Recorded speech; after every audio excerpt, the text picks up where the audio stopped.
नमस्कार. महाराष्ट्रातील माझ्या सर्व अभिज्ञताधारक बंधू आणि भगिनींनो, सर्वांना श्री स्वामी समर्थ.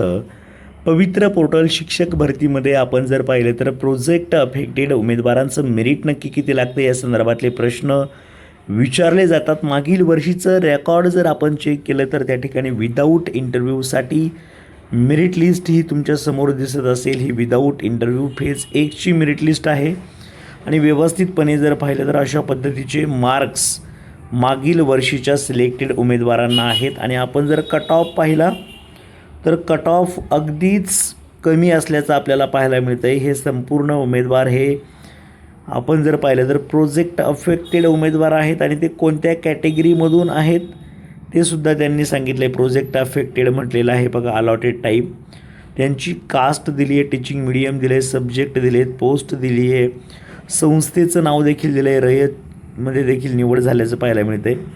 आणि या ठिकाणी आपण जर अगदीच संपूर्ण यादी पाहिली आणि अगदी कट ऑफचा विचार जर केला तर अगदी 46 गुणांवरती देखील प्रोजेक्ट अफेक्टेडचा उमेदवार सिलेक्ट झाल्याचं आपल्याला पाहायला मिळतं आहे. म्हणजेच तुम्हाला एवढं सांगायचं आहे मला की कमी मार्क्स असले तरीही एखादा प्रोजेक्ट अफेक्टेड कॅन्डिडेट असेल त्यांनीही होप्स ठेवा. 100% तुमची ही निवड त्या ठिकाणी होऊ शकते. कारण की त्या ठिकाणी जागा जर आल्या तर 100% तुम्हाला याचा फायदा 100% होणार आहे. तर अशा पद्धतीने आपण जर विचार केला तर अगदी कमी मेरिट पहा. तुम्हाला शेवटचा या ठिकाणी कॅन्डिडेट दिसतोय.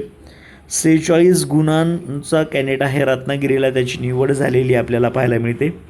म्हणजे तुम्हाला कमी मार्क्स असले म्हणजे तुमची निवड होणार नाही असं नाही, तर तुमची निवड अगदी कमी मार्क्सवरती देखील तुमच्या जागेवर डिपेंड असणार आहे.